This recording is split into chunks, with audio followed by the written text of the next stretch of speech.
Hello दोस्तों, कैसे हैं आप सब। मैं संत कुमार यादव अपने यूट्यूब चैनल, फेसबुक चैनल और इंस्टाग्राम चैनल SCTI मस्ती पर हार्दिक हार्दिक अभिनंदन करता हूं।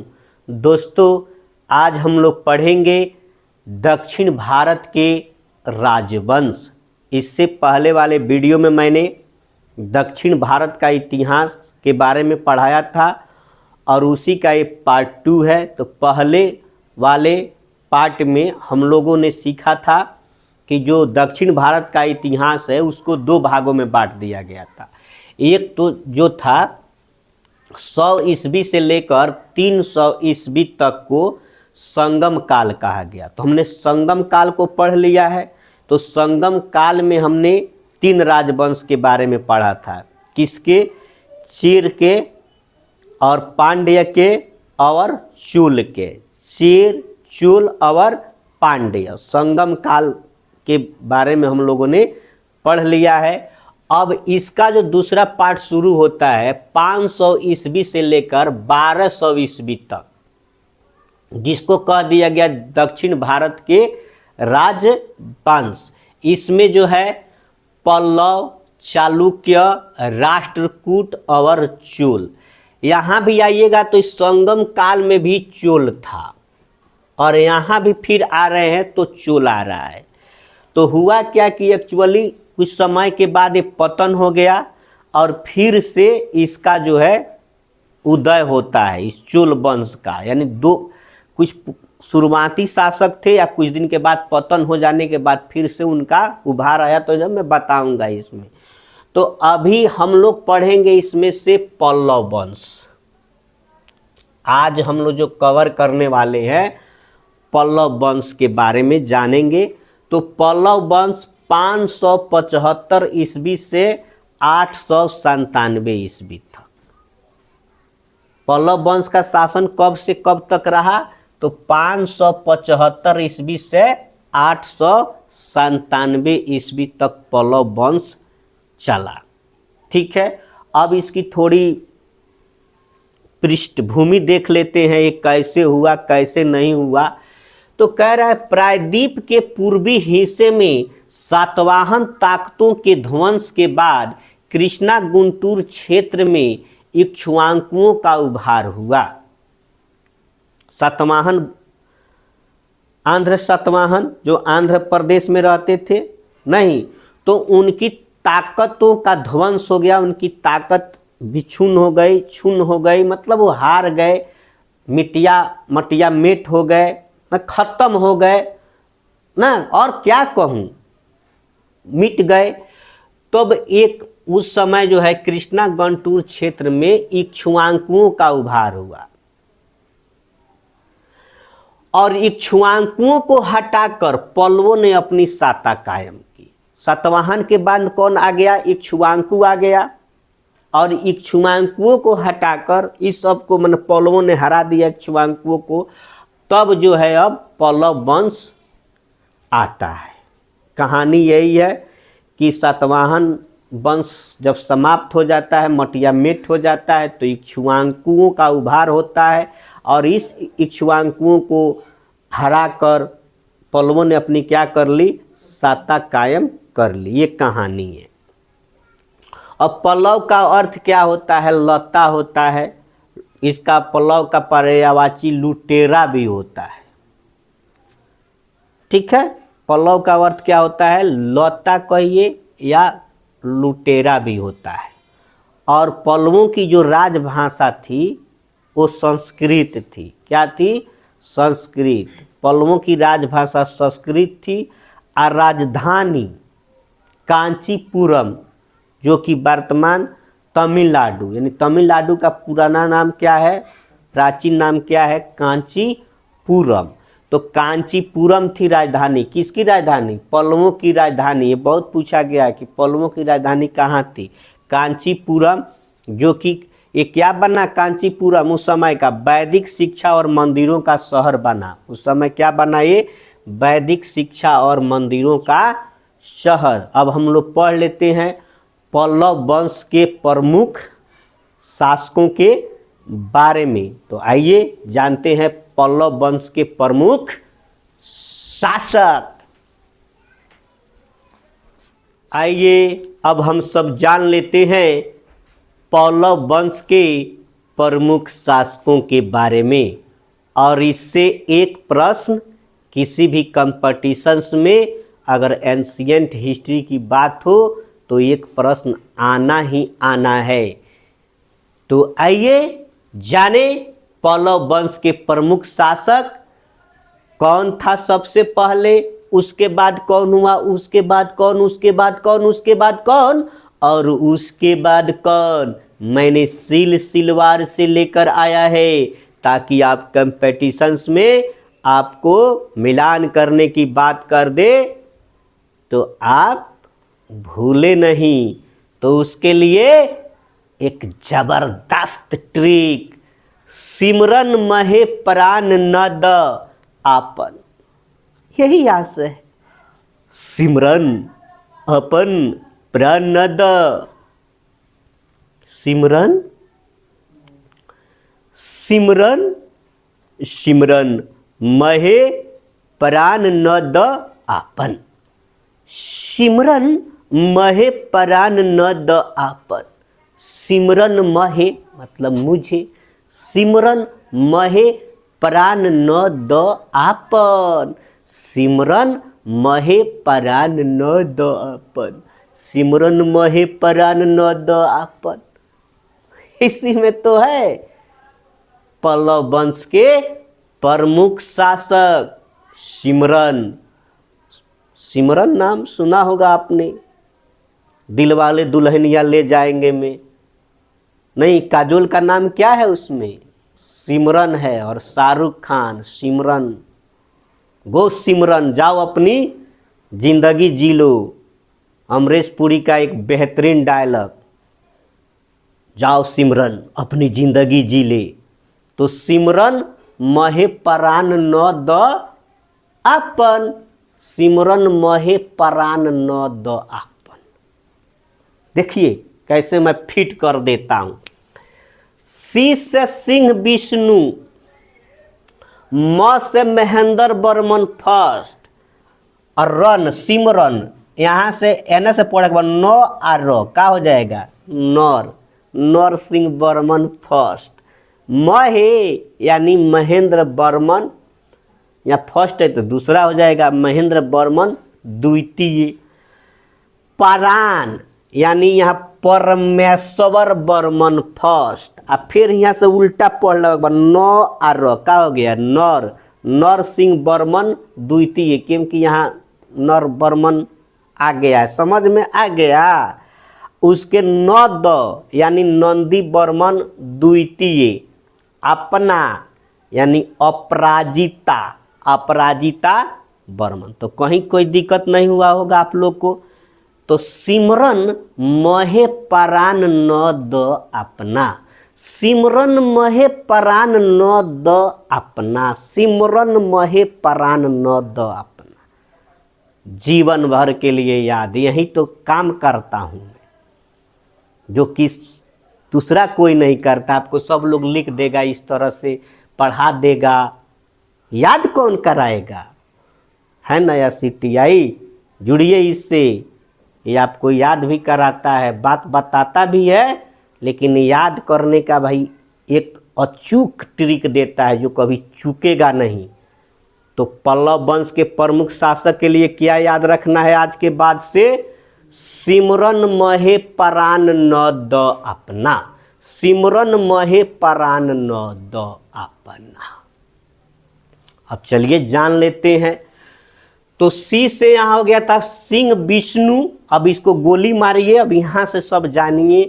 तो सिंह विष्णु यानी पल्लव वंश का प्रथम शासक या संस्थापक कहिए, कौन था, सिंह विष्णु, जो 575 ईस्वी से लेकर 600 ईस्वी तक राज किया, लगभग 25 वर्षों तक।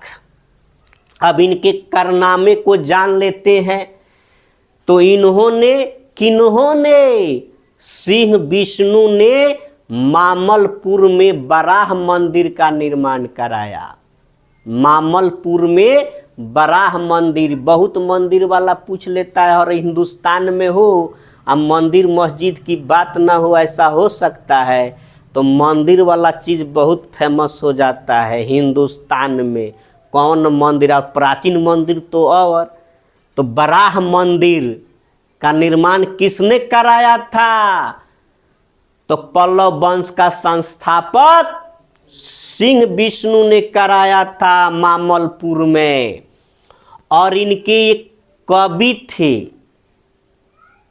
किनके? सिंह विष्णु के राज दरबारी कवि रहते थे भारवी, जिसने कीर्ता अर्जुनियम लिखा। तो कीर्ता अर्जुनियम को किसने लिखा? भारवी ने। भारवी किसके दरबारी कवि थे? तो सिंह विष्णु के। इतना सारा सवाल है इसमें, आई थिंक आप लोग समझ गए होंगे। कोई दिक्कत, कोई प्रॉब्लम? आगे बढ़े। अब महेंद्र वर्मन फर्स्ट आ गए। अब इनका शासनकाल 600 से 630 ईस्वी, लगभग 30 वर्षों ने इन्होंने राज किया। तो सिंह विष्णु का बेटा आ गया अब कौन? महेंद्र वर्मन फर्स्ट, प्रथम। इन्होंने क्या किया? मत विलास प्रहसन हास्य ग्रंथ लिखा। तो ये महेंद्र वर्मन एक महान कवि और संगीतज्ञ प्रेमी था, संगीत से प्रेम करने वाला था और साथ ही साथ एक महान कवि भी था। तो इसने लिख दिया, क्या लिख दिया? मत विलास प्रहसन हास्य ग्रंथ। मत विलास प्रहसन हास्य ग्रंथ किसने लिखा था? तो महेंद्र वर्मन फर्स्ट ने, महेंद्र वर्मन प्रथम ने। और ये जो है पहले ये जैन धर्म के अनुयायी थे के महेंद्र वर्मन फर्स्ट। अब बाद में ही हो गए शैव धर्म के अनुयायी। शैव जो शिव की उपासना करता हो उसको शैव धर्म कहा गया, और जो विष्णु की उपासना करता हो उसको वैष्णव कहा गया। यानी शिव का भक्त हो, शिव को मानने वाला हो, शंकर भगवान को जो पूजा करता है वो शैव धर्मी कहलाए। और जो विष्णु का उपासक बने, जो विष्णु की पूजा किए, वो क्या कहलाए? तो वैष्णव कहलाए। तो महेंद्र वर्मन फर्स्ट पहले जो था जैन धर्म का अनुयायी था, बाद में वह शैव धर्म अपना लिया। किनके प्रभाव में आकर? तमिल संत अप्पर के प्रभाव में आकर। एगो तमिल संत थे, अप्पर साधु थे, अप्पर के प्रभाव में आकर, यानी उनके कहने पर शैव धर्म क्या कर लिया? अपना लिया। किसने अपना लिया? तो महेंद्र वर्मन प्रथम ने। तो सिमरन नर सिंह वर्मन फर्स्ट। इनका शासन काल अब चलता है 630 से 668 ईस्वी तक। 630 से लेकर 668 ईस्वी तक इन्होंने शासन किया। और ये जो है बहुत ही इम्पोर्टेंट है, नर सिंह वर्मन फर्स्ट। यूँ कहिए कि पल्लव वंश के सबसे प्रसिद्ध शासकों में से एक थे। शासक तो बहुत हुए ना, हीरो तो बहुत हुए, लेकिन अमिताभ बच्चन जैसा नहीं हुआ। लोग नहीं कहता है। नेता तो बहुत हुए लेकिन फानवा जैसा नहीं। हीरोइन तो बहुत हुई लेकिन चिन्नवा जैसी नहीं। उसी तरह से पल्लव वंश के शासक तो बहुत हुए लेकिन नरसिंह वर्मन जैसा कोई नहीं। तो नरसिंह वर्मन ने क्या किया? चालुक्य शासक पुलकेशिन द्वितीय को हरा दिया। किसको हरा दिया? चालुक्य शासक पुलकेशिन द्वितीय को। जब हम चालुक्य वंश पढ़ेंगे तो बताएंगे पुलकेशिन द्वितीय के भी बारे में। तो चालुक्य शासक पुलकेशिन द्वितीय को हराया। और हरा कर क्या कर ली, वो तापी कुंड उपाधि धारण की। और जो पुलकेशिन का जो राजधानी थी वह तापी, उसको जीत लिया। किसने? नरसिंह वर्मन फर्स्ट ने। और वह तापी कुंड की उपाधि धारण की। कुंड का मतलब क्या होता है? विजेता, जिसने वातापी को जीत लिया हो। तो वातापी को किसने जीत लिया? नरसिंह वर्मन फर्स्ट ने, चालुक्य शासक पुलकेशिन द्वितीय को हराकर। कोई दिक्कत, कोई प्रॉब्लम? चलिए आगे बढ़िए।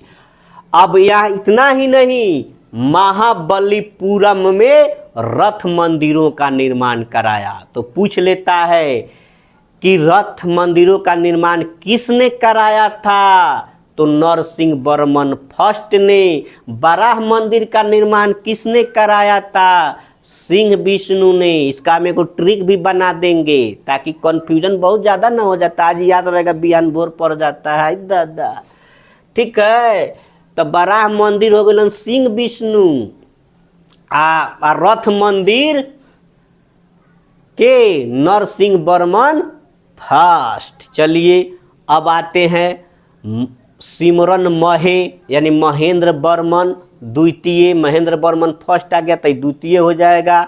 668 से 670 ईस्वी। उनकर कोनो काम धंधा इतना नहीं है जो इनकरा के याद रखल जा। बस इतना ही रखिए कि हाँ, ये भी एक शासक हुए थे जो 2 बरस राज किए। चलिए अब महेपरान यानी परमेश्वर वर्मन फर्स्ट, ये 670 से 680। इनको शासनकाल लगभग 10 वर्षों का रहा और इनका भी कोई खास उपलब्धि नहीं है पल्लव वंश में। अब आइए, अब परान, फिर यहाँ से नर बताए थे तो नरसिंह वर्मन फर्स्ट हो गया था, तो नरसिंह वर्मन द्वितीय हो जाएगा। ये बहुत इम्पोर्टेंट है। कांची के कैलाश मंदिर यानी इसी को कहते हैं सिद्धेश्वर मंदिर। तो कांची के कैलाश मंदिर का निर्माण कराया।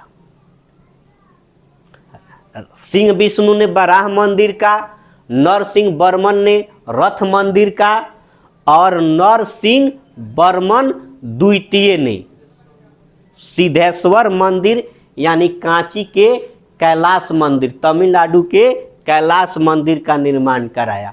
और इसी नरसिंह वर्मन द्वितीय के राज दरबारी कवि थे दंडिन। ये दंडिन किसके दरबार में रहते थे? तो नरसिंह वर्मन द्वितीय के। तो नरसिंह वर्मन द्वितीय के दरबार में रहने वाले कवि दंडिन ने 10 कुमार चरित की रचना की थी। 10 कुमार चरित को किसने लिखा? तो दंडिन। याद कर रख लेंगे, 10 कुमार, 10 से द मिला दिया, 10 कुमार दंडिन, 10 कुमार दंडिन, 10 कुमार चरित्र दंडिन। याद रहेगा। तो नरसिंह वर्मन, नरसिंह फर्स्ट और द्वितीय में क्या अंतर है कि चालुक्य शासक पुलकेशिन को हराया, रथ मंदिर का निर्माण कराया। तो ये क्या करा दिए? कांची के प्रसिद्ध कैलाश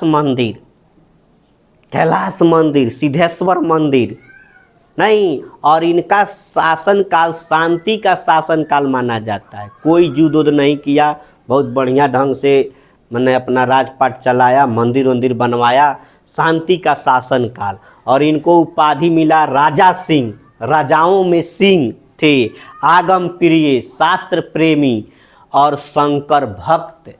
तो क्यों न शंकर भक्त की उपाधि मिले जी भाई, जो कैलाश मंदिर बनवा दिया हो। उससे बड़का शंकर भक्त कौन हो सकता है? तो ये शंकर भक्त किसको कहा जाता है? नरसिंह वर्मन द्वितीय को शंकर भक्त। हम भी शंकर जी का भक्त हैं, बहुत मानते हैं शंकर जी को। हम तो परीक्षा देने जाते हैं तो सब लोग माँ सरस्वती का नाम निकालता है, हमारे मुंह से पहले शंकर जी निकल जाते हैं। नहीं, तो ये शंकर भक्त थे। कौन? नरसिंह वर्मन द्वितीय। अब चलिए पढ़ लेते हैं न आ द यानी नंदी वर्मन द्वितीय। नंदी वर्मन फर्स्ट कुछ काम हम नहीं किया होगा। अब ये जो है नरसिंह वर्मन द्वितीय, इनका 704 से 728। अब 3 साल का गैप रहा तो नंदी वर्मन रहा होगा, तो ये नंदी वर्मन सेकंड का है 731 से 795 ईस्वी। 731 से 795। अब इहो बनवा दिए कांची के मुक्तेश्वर मंदिर। कांची के मुक्तेश्वर मंदिर का निर्माण कराया नंदी वर्मन द्वितीय ने। बैकुंठ पेरुमाल मंदिर का भी निर्माण करा दिया, है कि नहीं। कांची के मुक्तेश्वर मंदिर, बैकुंठ पेरुमाल मंदिर का निर्माण किसने कराया था? नंदी वर्मन द्वितीय ने।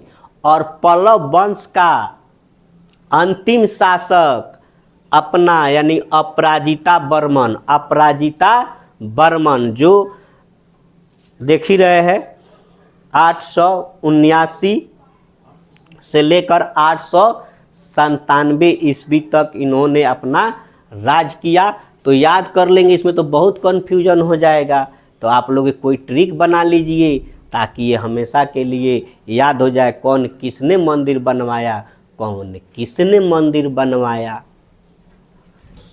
तो चलिए दोस्तों, आप लोग के लिए एक बार और ट्रिक बता देता हूं ताकि आप लोग भुलाए नहीं।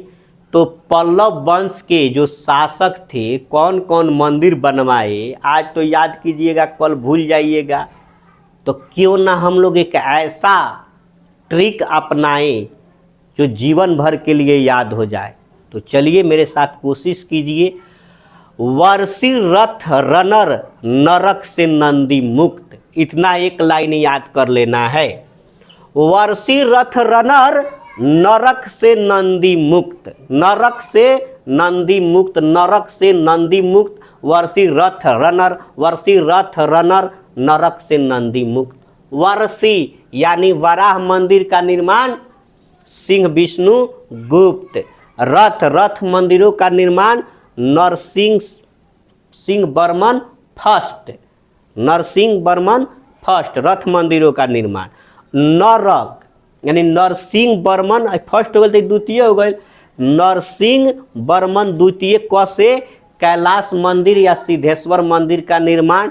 और नंदी यानी नंदी वर्मन मुक्तेश्वर मंदिर और बैकुंठ में पेरुमाल मंदिर का निर्माण। तो यही ट्रिक याद रखना है, वर्षी रथ रनर नरक से नंदी मुक्त, वर्षी रथ रनर नरक से नंदी मुक्त।